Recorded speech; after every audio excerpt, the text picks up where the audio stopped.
let me talk about drugs. Kasi, sandali lang, pagbigyan lang ninyo ako. Sabi nila, this will create a constitutional crisis. Tama. Walang problema yan. Ganito yan. Itong nag-surrender ngayon, medyo, this might be unsettling to hear sa kanya na mga judges niya, sabit. At sabi niya, hindi ko alam kung bakit ganito. Yung ibang judges na nandyan, patay na o napailis na sa pwesto for ignorance of the law. And maybe the graft and corruption. Bakit? I just wanted to impress upon the public na noon pa alam na namin ang negosyo ninyo. Since your name is there, leave it. And I will publish it the way it is there.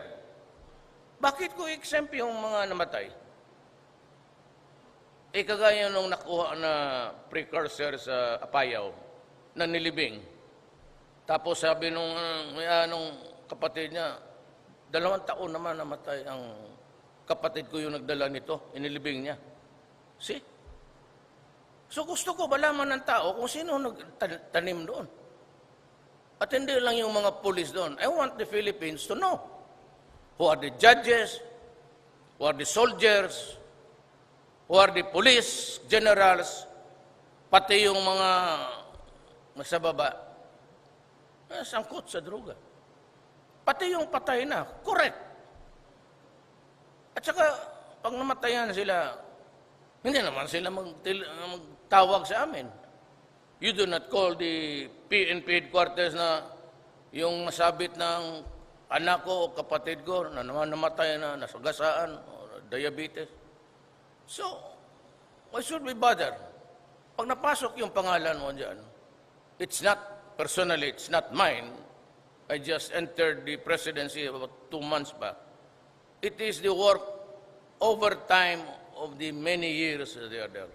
Hindi mapasok yung pangalan mo dyan kung sabihin lang na politika. Because they have to be revalidated. And itong sa PDM, si General Peña, is very good. He was my RD, he was my chief of police noon, CD. Kaya ko siya nilagay dyan kasi talagang may tiwala ako. Just like Delfin Rolensana, matagal kami magkaibigan sa Davao. Kilala ko sila. I do not think that they would prepare a list with the lies there. At hindi gagawa ni Isidro sa akin yan. Ngayon sabi ni, ang problema nito, tayo Pilipino kayo mga sundalo alam ninyo yan. Sabi niya, huwag mag-surrender kung walang warrant of arrest. True. Anong sinabi ko? Kayong mga huwes, mag-report kayo sa Supreme Court. Wala akong pina-aresto, Chief Justice. Sabi ko, kayong mga pulis, pag-report kay Bato, I never accused anybody except to read their names. Nasangkot sa droga. Where? What? How? When did it happen? Never. It was not an accusatorial utterance. Rather, it was in consonance with my duty as the President of the Philippines to let everybody know sino yung mga tao sa tabi-tabi mo to spare you the agony and grief of a child being raped, a child na ginasto mo, yung mga kababayan natin, napakamatay ng trabaho na doon sa Middle East, yung lalaki sa Qatar, yung isa sa Dubai, ang babae, only to hear na yung anak nila nalulong sa droga and the wasted years of toil and sweat. Tapos yung isa na biktima, yung isa ang lalaki nalulong, yung isang anak ni rape inakyat sa bardo. You know, Chief Justice, there was a slaughter going on. And mind you, you were appointed by the government there in your office as Chief Justice at the time na walang ginawa ang gobyerno. And why would you wait for a warrant of arrest? There are now 600,000, hundreds of thousands of Filipinos addicted and victims. Magiging ka ng warrant. Madam Chief Justice, you must be joking. You must be joking. Dalawa tayo abogado, kayong lahat sa Supreme Court. Do you know how long it would take government to secure a warrant of arrest? Ako, fiscal ako noon. The shortest time that I can work on, pero na lang kung let this case be filed. But when you study the case by the thousands, by the hundreds, every day, how can you file the case immediately without being unfair also to the guy who is being accused? Pinag-aralan namin yan, Chief Justice. So, fiscal ako noon. It is not that easy to get a warrant. Pagdating sa amin, pagdating ng abogado, I would say, Fiscal, we would like a postponement because this is the first time that I've read the affidavits and the witnesses' testimony. Gano'n yan, 600. Pagdating sa korte niyan, hearing, people of the Philippines versus Rodrigo Duterte for murder. Ayan, Fiscal, sabi ng judge, Your Honor, ready. Affidavit, wala na kaming interview na. Kung anong binigay doon sa polis, yun na yun. Tanong ako doon lang. Oh, counsel, Your Honor, we ask for a postponement. You have to study the case. Invariably, it is granted, Madam Justice. Magtanong ka na lang, abogado ka eh. Do not tell me na hindi ka dumaan ng pagka-abogado mo. You must have practiced a bit. Pagdating yan, next hearing, Your Honor, assuming they are on bail, Your Honor, client ko may lagnat. Ito yung medical certificate. Basi kanino ko niya, baski peke ko tatanggapin yan. Then the next, Your Honor, several postponements. One single case in the Republic of the Philippines for the warrant to issue is a minimum of 2 months, 3 months. Pagdating sa korte, Madam Justice, it would take forever. Pag natalo, aakyat yan sa Court of Appeals. It would sit there for about 2 years. Sa inyo sa Supreme Court, tell me, what was the fastest decision that you made in criminal cases? It is not strange to us on sabihin at last ma-publish after 10 years na convict. Now you are asking for a warrant of arrest for 600,000 Filipinos. In the meantime, yung bangag, anong gawin mo? Let them stay there. To what? To resume their criminal activity? To slaughter again? To rape? Ngayong isang araw, nag-chop-chop ng tao, yung mga anak. Huwag tayo magbulahan and do not force the issue. I respect your comments, but it is a, how would I call it? It's a rigmarole to me. Alam ko na alam mo eh. Huwag kami na itong isa pa. Oh. Just because kayo ang Supreme Court. You order me, I will not follow you. Orderan mo ako. Hala kayo dyan. I will order the military and the police to save lives. I am not saying that they should kill them. But in the meantime that you are projecting your theories there is crime on the streets. Please, please. Do not, sabi mo, create a constitutional issue. There will be. Pero wag mo akong pasundin. Diba sinabi ko sa inyo at sana narinig ka, ma'am, in this presidency of mine, wala akong dreams dito. But when I said, I will stake my honor, my life, and my presidency, ito. I can retire to the let go of the presidency tomorrow and be happy with my life. But I have a problem for my country because I was elected by 5 million Filipinos with a sheer margin of 6 million. Saan ka nakakita niya? Hindi na ako kilala. Wala akong pera, wala akong makinarya. So saan ko kinuha yung 6 million na nagsabi na Because the messaging was there. Yung 6 million na hindi ako kilala, ang alam nila, I said, there will be no corruption in government. And rest assured. Ngayon na, sinasabi ko, itaya mo yan. There will be no corruption in this government. Ito, honor. Ano pa? Sabi ko, drugs. Lahat ng mga anak ninyo hindi na makauwi, kundi masaksak, mahold up. And there was slaughter every day. And you are just interested in the warrant of arrest. Parinig ninyo kay, is that all? Maghintay sa warrant of arrest, in the meantime, crime is rampaging? Oh, come on. Bago ka 6 years in dumaan, walang ginawa yung. Look what happened. Ako 2 months na ako dito. So, ikaw ang niwarningan ko, hindi ako. Do not create a crisis because I will order everybody in the executive department not to honor you. Gusto mong prangkahan. Nakialam kayo ng may patay. Adi, pa-imbestigahan natin. Salvage, hindi namin trabaho yan.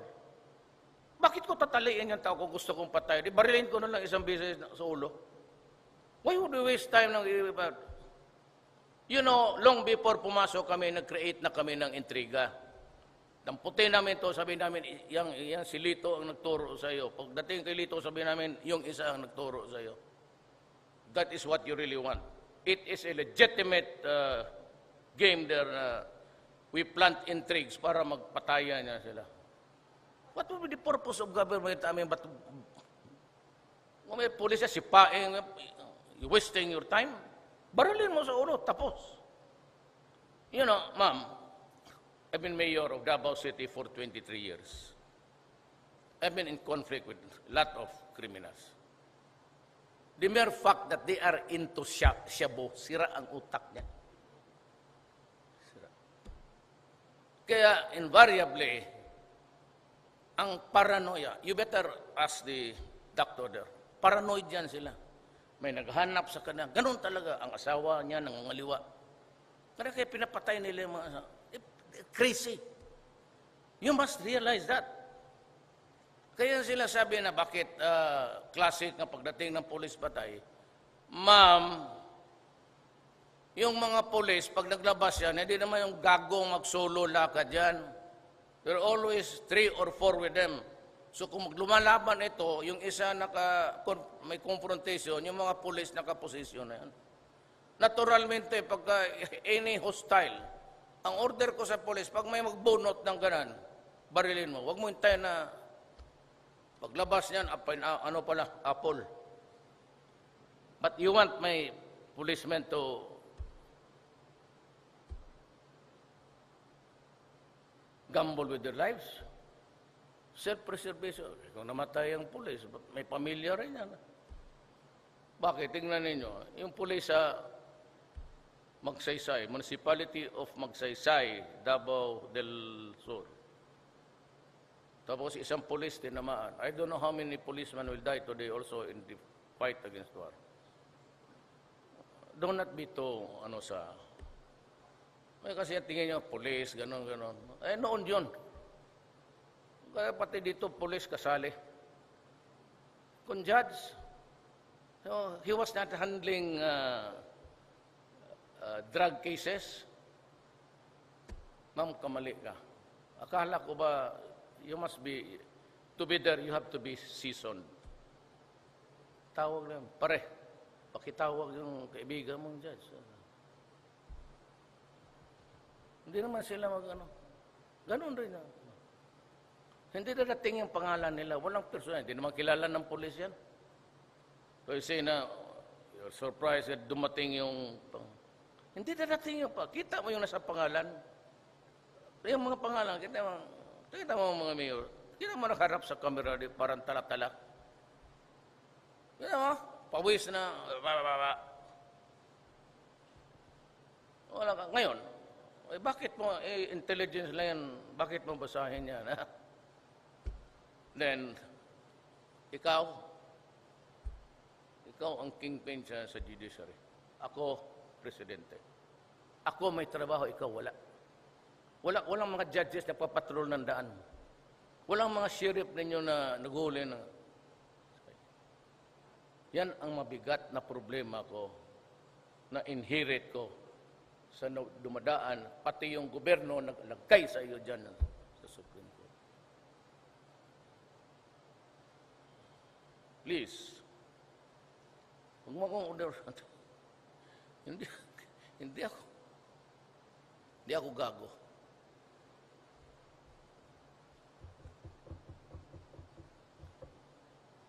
If this continues, pigilan mo ako. Sige. Pag nagwala na, or would you rather that I were declare martial law?